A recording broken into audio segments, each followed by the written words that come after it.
Welcome to Tried and True with a Dash of Woo, where we blend rock solid tips with a little bit of magic. I'm Renee Bowen, your host, life and business coach, and professional photographer at your service. We are all about getting creative, diving into your business, and playing with manifestation over here. So, are you ready to get inspired and have some fun? Let's dive in.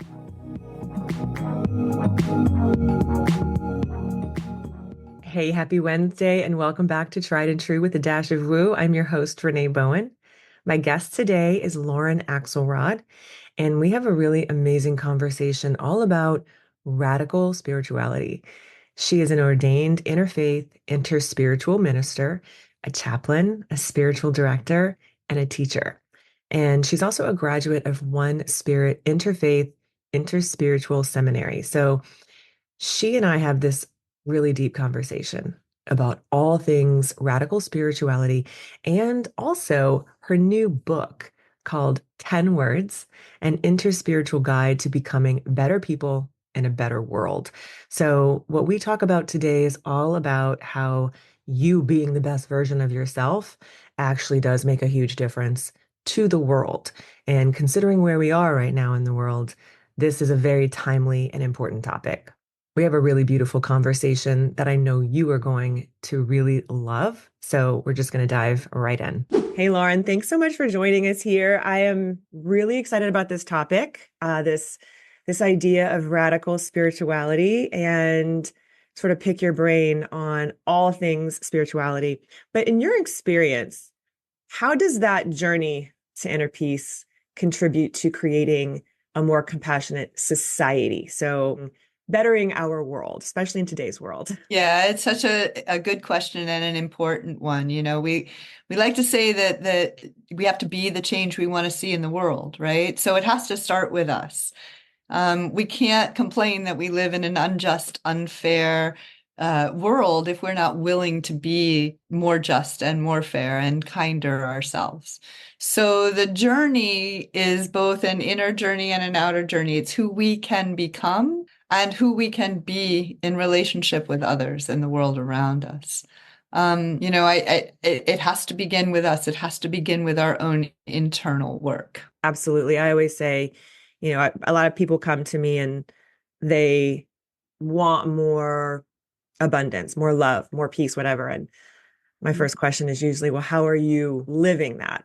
Are you feeling more loving? Are you feeling more abundant? So I love that idea, right? Because it's a great reminder. You've dedicated your life to this entire ministry, really. So what inspired you to really dedicate your life to this interfaith, interspiritual ministry? How does that connect to this fostering of peace in the world? Well, it's kind of a long journey in the sense that, it's not a quick, easy story, but, my mother would say I came out of the womb this way. Like I just, have always had a propensity and a curiosity about what we would call spirituality. Just had a sense that this isn't it. Like, this is not just it. There's more to it. And it's a great mystery. And I just look at it that way. It's just a mystery. But for me, my own religious journey, I was raised Jewish, but I went to Episcopal school. So I was in chapel every single day. And then I also had the great benefit of really being nurtured by an African-American woman who was also a pastor of a small church. So on Sundays, I was there doing the hallelujah, praise the Lord, can I hear you testify in bit. So I was surrounded by religion, if you will. And then once I, grew into my adulthood, it was more of a curiosity journey. I studied all different paths and deeply immersed in Zen for 15 years, in Advaita Vedanta, more and more and more, studied with the Sufis, have studied with shamans down in the Ecuadorian Amazon, all over the place, really looking for what is it that is true. Right? What is true across the board? Because the problem that we have with religion is it's dividing us. It's us and them, right? But if you start to look at all of the religions and you go to the mystical root, right? And radical means root. So that's why I talk about radical spirituality. What's at the root? And at the root are some really common principles and aspirations. They're the same, they're saying the same things. We call it different stuff, and we've got, some doctrine and some stuff around it, but at its core root, we're saying exactly the same thing, is that there's some fundamental principles and laws, if you will, natural laws, that if we do these things, then we will become better people in a better world. We will have peace, not just inner peace, but outer peace. Absolutely. I love that reminder of at the root of everything, it is Mhm. very, very similar. And, Yeah. I was brought up very, very Catholic. Mhm. I went to Catholic school for 13 years. I didn't even know that I mean, like, even though we studied the Bible, like, I remember specifically being, I think it was like second grade. It must have been right after our first communion. So, we were all kind of getting up to go to take communion, and a girl in my class wasn't going. And so I asked one of the nuns, who was my teacher, Mhm. why isn't Stacy getting up to take communion? And she was like, oh, she's Baptist. And I was like, what is that? Like, that was just so shocking to me. I hadn't even heard of different religions. And that, I think, is where my curiosity began, because that just opened up an entirely different world to me. Like, what do you mean? And so I feel like I've also been seeking and searching and questioning and, all of these things all my life. It was very, very intense in high school, especially because I was taught by a very strict old school Irish priest who was Mhm. not super cool. Let's just let's just put that out there. And he was so stringent and strict in his beliefs. It made me question even more. Like, we get what we need, right? So it was definitely a catalyst and a trigger for me to sort of, ask more questions.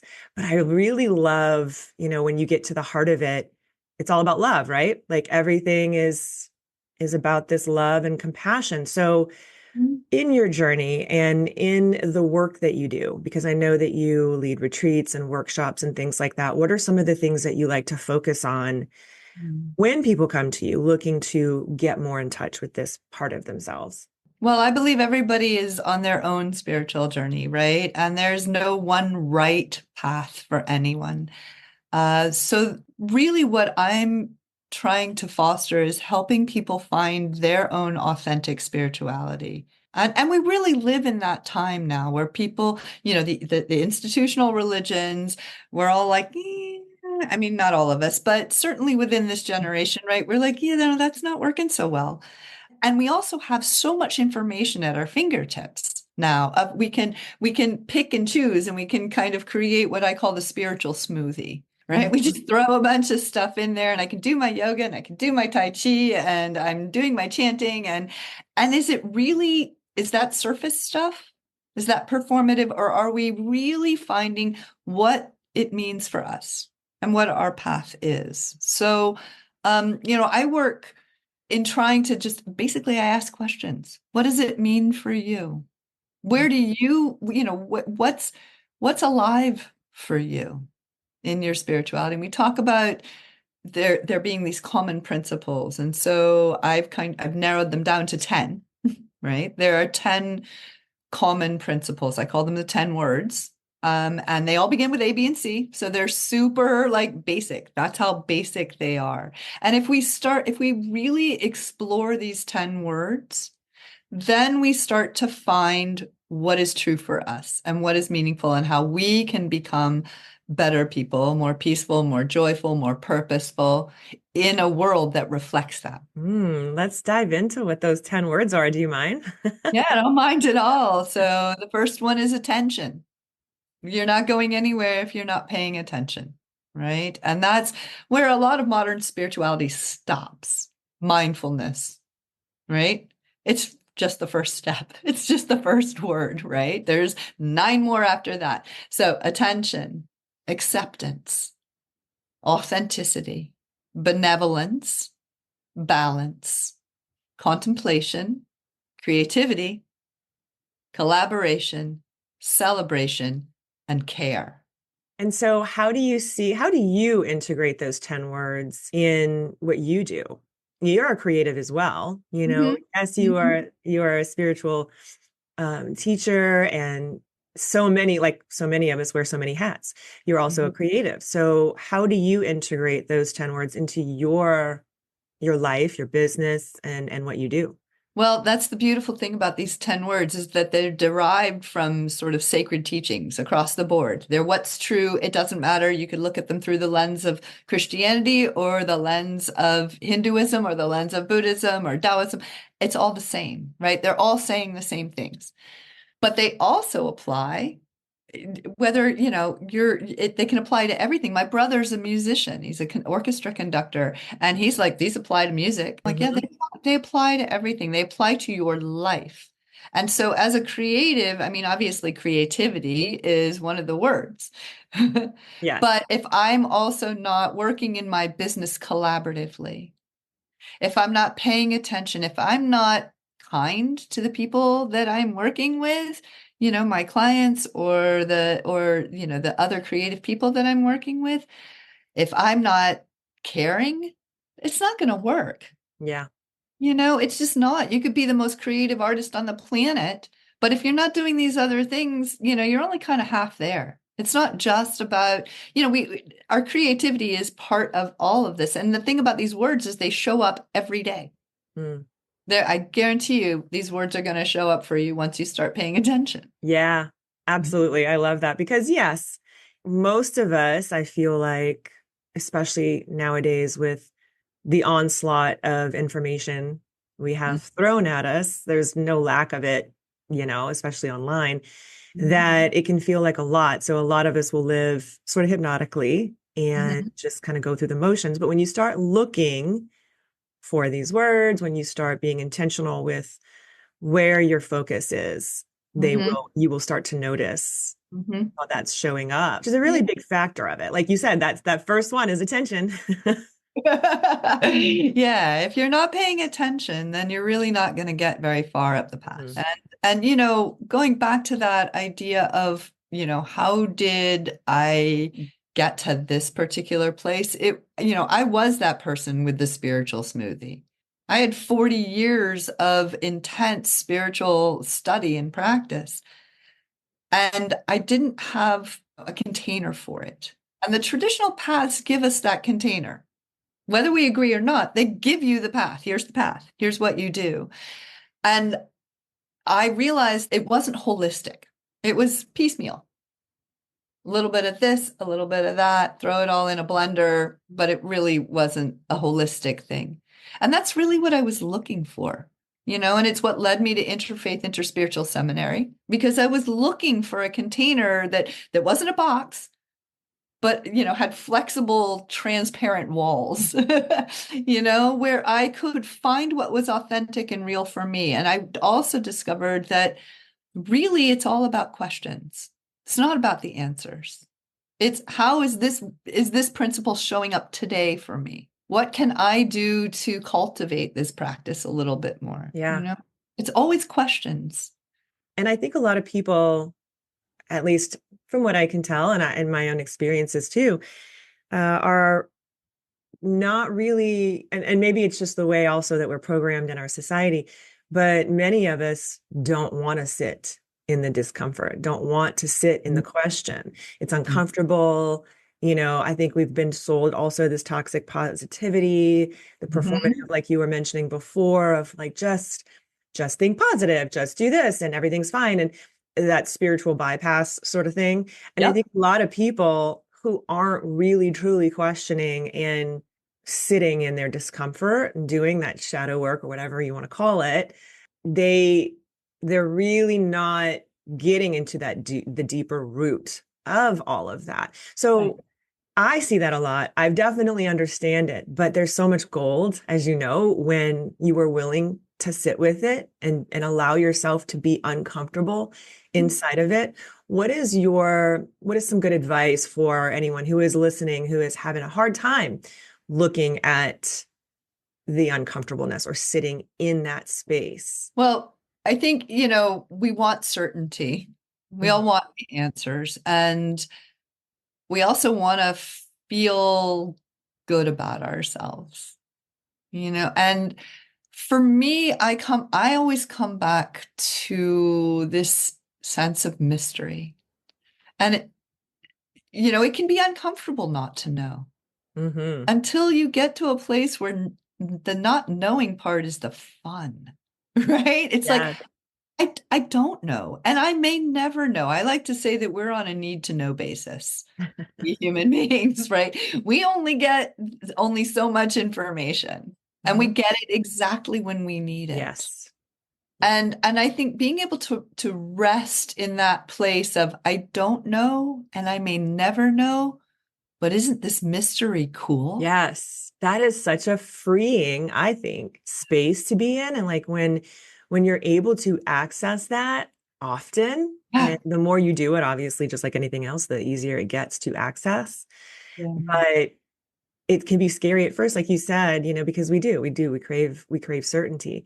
But it sitting in the unknowing, sitting in that space of what if, that's something I ask myself pretty much Mhm. every morning. One of the questions I'll ask myself is, I wonder what's going to show up for me today. Like, what if today is like exactly what I need? It always is, right? It Exactly. always is. And that's, I share the same practice where it's like I wake up every morning and go, wow, bonus day. Awesome. Going to happen today? I don't know. Like that's the fun of it is I don't know. Hmm. And more often than not, I am thoroughly surprised.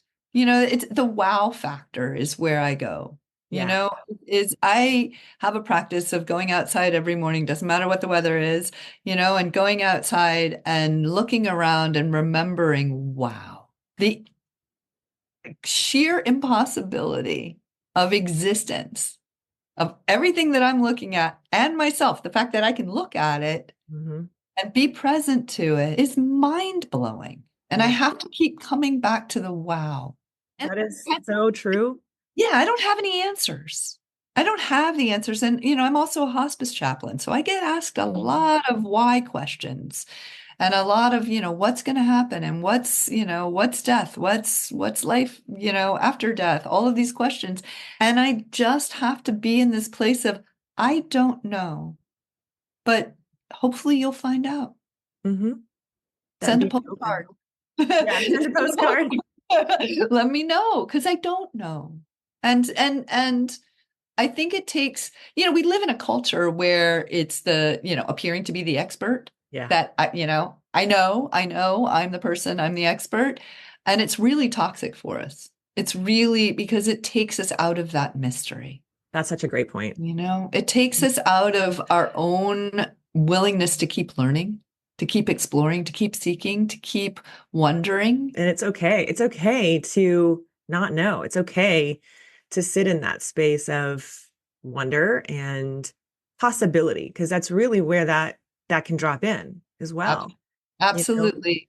When you know there are no possibilities anymore, no, but when you don't know, everything is possible. literally everything is possible. And, getting to that space, what I find is a little hard for some people Yeah. is the practice of allowing themselves to be open enough to receive, be open enough to be in the seat of possibility daily.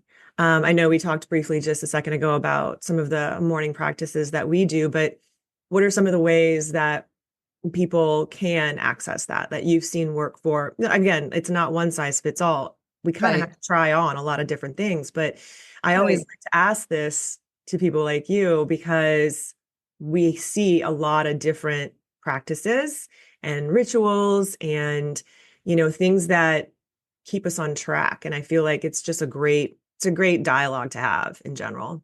Absolutely. And there are lots of different ways out there. Every spiritual practice is fundamentally about paying attention, about turning your attention to that wow, to that being present to possibility, to being open and receptive to knowing something that, you may not even know you don't know. Mhm. And one of the words that I work with is contemplation. And contemplation is attention on a higher level, right? On a higher octave, because you're turning that attention from sort of, yourself or something right in front of you to the bit that broader picture. And there are lots of practices for contemplation. I mean, going for a walk in nature. Yeah. And my thing is, it's like you just have to let go of what you think you know all the time. You know, one of the great practices is I like to pretend it's some. Do you know who Rip Van Winkle is? Hmm. Was right. So Yeah. Rip Van Winkle, who was this, it's a story. It's an old New England story about this guy who falls into an amnesiac sleep and wakes up after 100 years, right? And the world has changed. So I like to pretend, and it's kind of a fun practice. It's of pretending that I'm Rip Van Winkle, and I have just awakened from an amnesiac sleep of an indefinite period of time, and it's all gone. All my stories, all my sense of who I am, my identities, my isms, my beliefs, even my knowledge of what I'm looking at is gone. And you can only hold it for a few seconds sometimes, just this like, whoa, it's complete freedom. Yeah. It's complete freedom. But there are lots of practices. There's, meditation. But remembering that our meditation is not about, ooh, I had a cool experience. I saw all kinds of sparkly things. That's not what it's about, right? The meditation is letting all that stuff drop so that you can be open. Yeah. And raise that frequency to become, to attract and become magnetic to what you are hoping for or thinking of, right? Because we attract what Mm. we put out, our little radio beacon, Right, right, like I right. always say. But I want to touch base really quickly on what you were just speaking about. The Rip Van Winkle analogy is really awesome because a friend of mine who is also a spiritual teacher, something that she does every day. And when this was a few years ago when she first started talking to me about what this was, Mhm. it was like, whoa. But now I really get it. And it's really amazing. It kind of is the same sort of vibe. She always talks about how every morning she destroys her life and her relationships. Like Mhm. she'll literally sort of put herself in that place of, not destroy in a negative way, but letting it go, so to speak, so that she can recreate it every single day. Absolutely. And I love that thought process, like even just with her relationship with her partner, her children, Mhm. letting go of all of the things that you've done that you probably regret, or even the things that you did, quote unquote, right, but letting all of that fall away so that you can just recreate today Right. how you want it to be. Absolutely. I love that practice. It's, every spiritual tradition at its mystical root talks about the idea that you have to die before you die. Mm. Right. And for a lot of people, that's like, what? I have to do what? It's what you have to do is die to all these things that you're holding on to, all these isms, all these stories. You have to let them go. You have to destroy them. You have to let them go so that the world becomes new Yeah. every Yeah. day, and again, this goes back to, like I said, I pull these out of spiritual traditions and spiritual teachings because that is my background, that is my training. But the idea that the world is created anew every single moment. It's mind-blowing, right? It is. Every single moment, the world is in this constant process of becoming. So it's always new. I love that. Like, as someone who has just lived with anxiety, even as a child, I didn't really know that was what it was called when I was a kid, but I definitely have, this level of anxiety, which leads most of us with anxiety to want to control. We Mhm. need that certainty. And so I know that there's a lot of people in my audience, a lot of women in my audience, especially who kind of fall into that, the need to control, the need to make sure everything is okay so that blah, blah, Right. blah, blah, right? Um, and that leads to so much unnecessary suffering because Absolutely. worrying about something is like praying for it to happen. I find that this practice of letting go, like that is one of the things that is at the forefront of my practice Mhm. is that idea of just letting it go, letting it go. Like you said, dying before you can die, letting all of that fall away so Mhm. that you can experience that peace. And I think that that's, more and more. And as I get older and from what I see and people around my age as well, that is really at the top of my list is just the peace, The peacefulness. peace, the peace, and especially in the world that we live in right now, right? We're in high anxiety. We're in super Yeah. high anxiety right now because the future is really uncertain, and there are a lot of things going on in the world that are really scary, and that desire to want to control is really strong. So, the way that one of the words, and go back to my 10 words because they really are my structure, right? Hmm. And they really work not just for me, but they work for a lot of people. It's really what I teach. The second word is acceptance, right? And that's instead of, we hear a lot about let go, let go, let go, let go. It's not so much about letting go, it's about accepting what is Yeah. and accepting sometimes that we can't change it. We can't control it. I mean, talk to people at the end of life, which I do. That's Yeah, part of my you do. job, right? And the big thing that they have to work through is that loss of control because you don't have it at the end. You don't. The truth is, we never really have it. It's an illusion, right? It's an illusion, but we keep going like, I can control this, I can control this, and we can't, Yeah. right? So the sooner we learn to just accept, we don't have to like it. We don't have to condone it.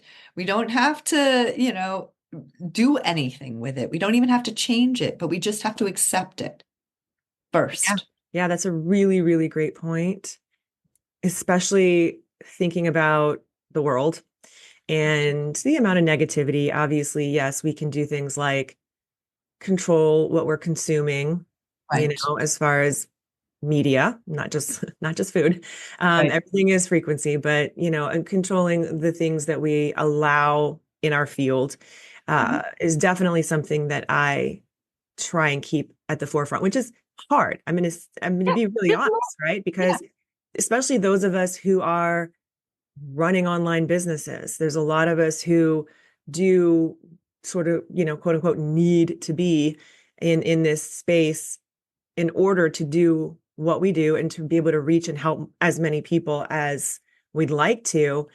And it can also feel extremely overwhelming to be online all the time and to be at the whim of whatever Yeah. news cycle is currently running. And so I think that's why it is so, so important. And you're right, words matter. Letting go versus acceptance, those are two different energies. They're two different energies, and another one of the words is balance, right? So it's really easy, again, if you're working online or you've got, a lot of input information to balance that so that you're not being overwhelmed, taking a media Sabbath, right? Yeah.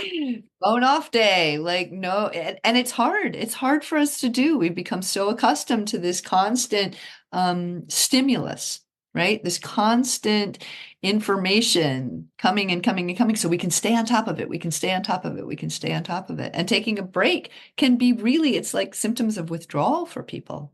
Oh, But yeah. we have to do it to kind of be a little bit more in balance. What we're taking in is important, especially if it's throwing us out of balance, And again, going back to the way words matter. I mean, I'm a word person. That's why there's 10 words, right? It's just they matter. But another way of thinking about it, going back to the letting go, letting go, is instead of thinking about what we have to get rid of, which is a kind of beat yourself up action. And we do it a lot. We're not perfect yet. We have to let go of this. We have to let go of that.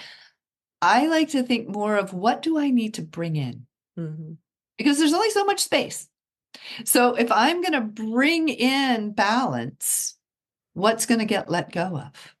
It Yeah. just will, It'll naturally happen. We don't have to make it happen. And I think this is, in contemporary spirituality, we have this thing about like, I have to do my yoga, I have to sit on my cushion, I have to go meditate. We just make it far more of a chore than it really needs to be, and we beat ourselves up because we haven't achieved enlightenment yet. We haven't. Yeah. We just beat ourselves up way too much, and instead of being so hard on ourselves, what if we thought about it as, what can I bring in to nourish spiritually? What can I spiritually bring in to nourish myself? Not in a superficial self-care way, right? But in true, deep soul nourishment. Hmm. And if I bring these things in, what will naturally Follow. fall away? Like, it's fall here in Vermont. The leaves are falling. Nobody's making them fall. Nobody's saying you have to fall off now. They fall because it's just that time. And it is such a natural process. And I think that one of the things that I like to sort of use as a metaphor with my clients and for myself, because it's actually a very real thing for me too, is, I have a very limited closet space, like my actual physical closet, right? It's a Right. decent size, but it's not that big. And in the last 2.5 years, I've lost a lot of weight. And I held on to all of those pieces of clothing for a really long time. And Mm. I didn't beat myself up about it. I just would kind of like every time I walked in there and saw how packed my closet was, because I had to buy new things, right? But Right. nothing was fitting. And I was like, all of the things the shelves are taking, like I'm a Virgo, I'm very organized, right? But things were starting to like sort of pile up in different areas. And I would just kind of walk in, and for a long time I would just say, that's interesting. Like, I wonder why I'm keeping this, right? Like, I wonder why. Because I like to ask myself questions. And I think that when we do that sort of thing, things will drop in. And I just sort of like sat with it for a little bit and didn't force myself to get rid of it. But then this realization hit me one day when I walked in there, and it was, okay, well, what if every time I bring in a new piece, something new, an addition that I love, because I'm not one to buy a whole lot of things, but I buy pieces that I actually really love and I know I can wear for a long time. And I feel like clothes are a part of the outward expression of how, my personality. Mhm. So every time I bring in something new, I'm going to take a piece out at Yeah, the same time. exactly. And that practice has been very metaphorical for me, not just, it's yes, for me, it's about letting go of something I physically no longer can actually wear because it doesn't fit, but it can be very true about how we create and destroy ourselves every day because Every I'm day. not the same person that I was 2 years ago, 4 years, No, not even close. exactly. And when I think about who I was as a young mother in my Mhm. 30s, Right. who is that? Like, who is she? And I can give her a lot of love and compassion and forgiveness and all of that because I made a lot of mistakes, just like everybody. But at the same time, it feels so like she feels so foreign to me. And I kind of struggled with that for a little while. But at the end of the day, it's okay. Like we are who we are evolving to be, right? Like, We're always in a process of becoming, right? And I love that closet metaphor because it's true. It's like I've only got so much space. So if I'm going to bring something else in that I really love, that nourishes me, that makes me feel deeply good, deeply, not superficially, deeply good, then something's got to go. It's just something's got to go. And I love that recognition that you are not the same person today as you were yesterday, 5 years ago, 2 years ago, 20 years ago. I mean, I was talking to my college roommate the other day, and she said, if you had told me in 1982 that this is who you would become, I'd be like, what? I don't think so. And it's true. yeah, And also as a young mother and I taught high school for 15 years. Like, who is that person? yeah. And the recognition that our self is not fixed. Hmm.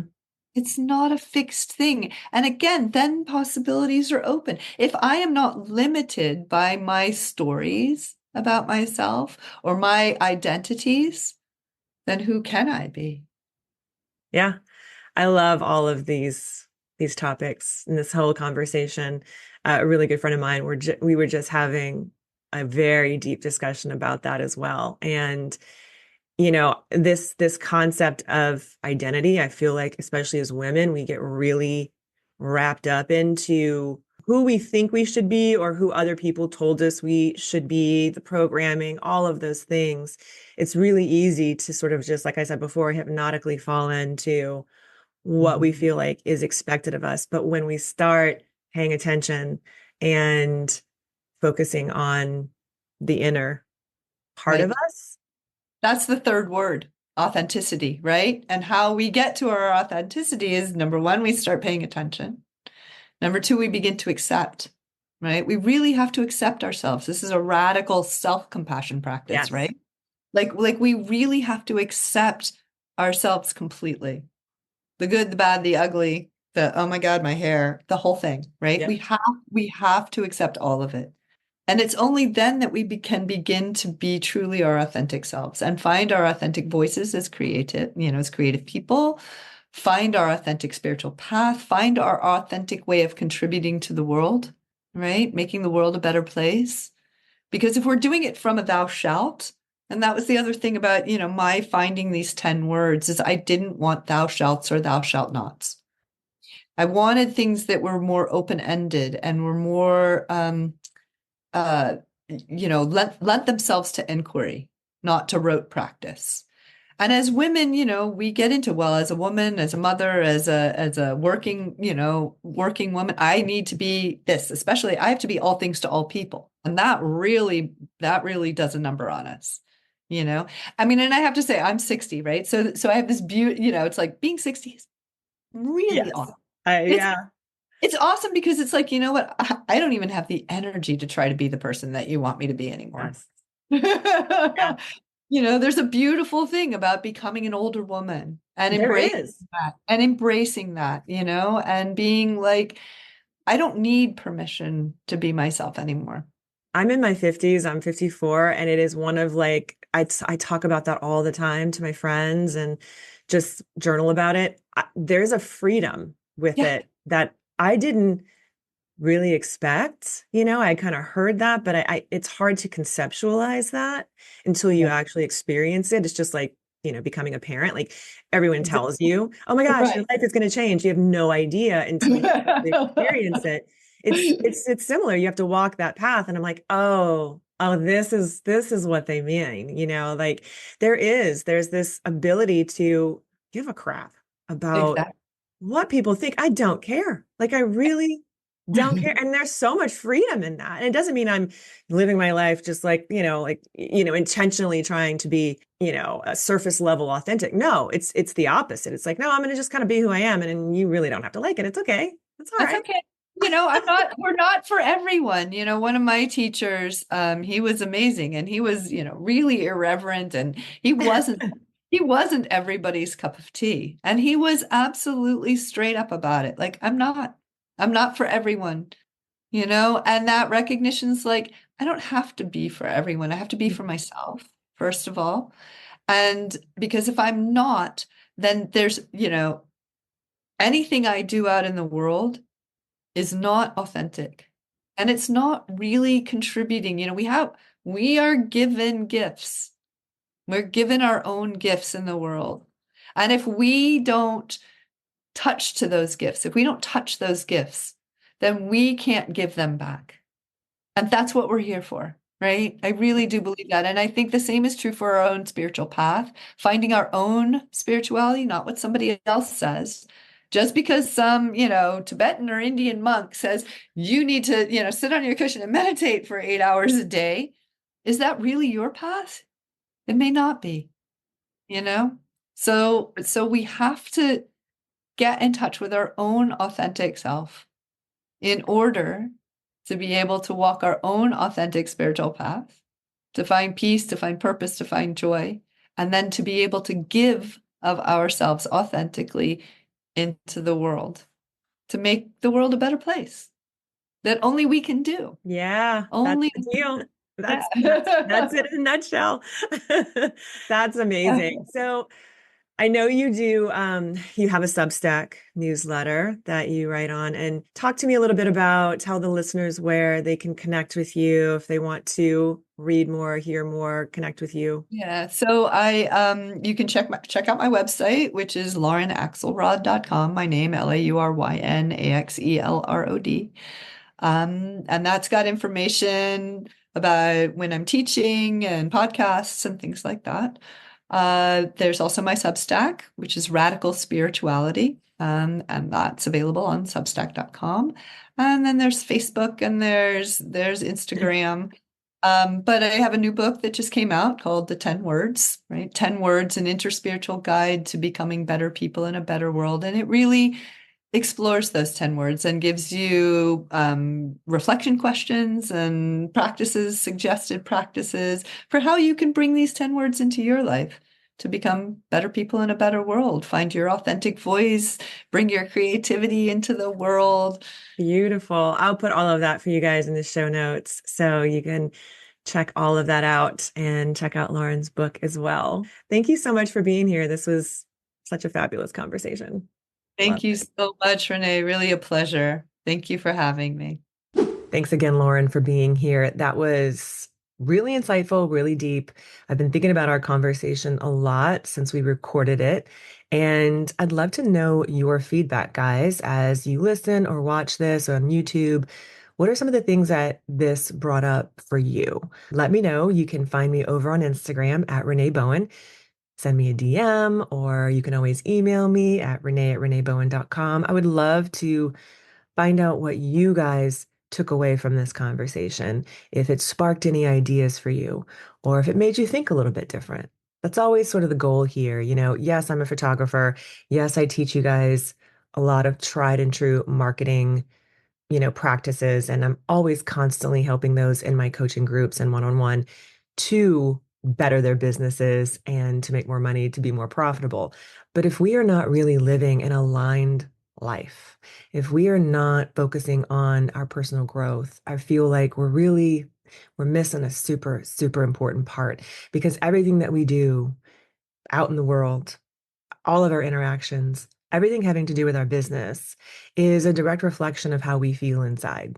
And so my goal with this podcast and with all of the coaching that I do, everything really, is about helping you become the best version of yourself, the happiest version of yourself, and finding joy in each moment. Because that's really all we have, is the moment. Nothing else really exists. It's something that I have to remind myself of often as well. So I hope that that resonates with you guys. Again, I'd love to hear. I get some really amazing messages from you guys sometimes out of the blue on Instagram, and it just lights me up. I have to tell you, like, we were just chatting about something else entirely. Someone in the photography community. And at the end of the conversation, she just mentioned, by the way, just keep doing what you're doing. I love your podcast. And I find myself just really being inspired by it. And that just made me so happy. We weren't even talking about that. I wasn't asking her about it. She just volunteered that information. And I have to say, like, it just makes a huge difference for me, because sometimes it's really hard to know.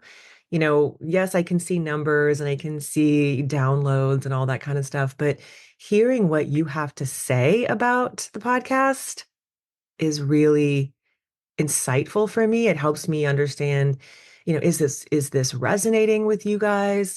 Does it make sense? Um, I'm always trying to bring you guys some maybe out of the box topics and guests. And when I get feedback like this, it just really makes it so much more worthwhile for me. So thank you so much for reaching out and letting me know. And just like anything else, if you have a good thought about somebody, tell them. So maybe that's something that you can go out and do today. If you feel like someone is doing something amazing, tell them. If you like someone's outfit, tell them.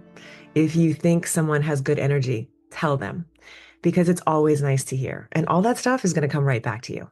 So have a happy Halloween. Have a safe Halloween. I hope you guys enjoy the night and have a great start to your November, because November and December are going to probably go super, super fast. And those of you who are photographers or creative business owners, you know that this is kind of like crunch time for us, right? So I hope you're getting it all done. If you are having trouble with anything, as always, you know that I am here to help. There's lots of podcasts here for you. There's lots of free education for you guys.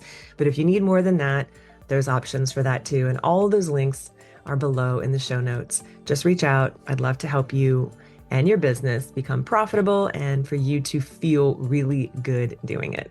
I am going to be having some amazing Black Friday stuff coming for you guys. So keep an eye out for that. If you're not on my mailing list, make sure that you are. That link is below too, because you guys are going to get dibs on that. And I'm going to have like daily timely sales that they're only going to be available for 24 hours. And there are going to be a few of them. So you are going to want to make sure you're on my list. Thanks again for being here. I'll see you next week. Love you. Bye.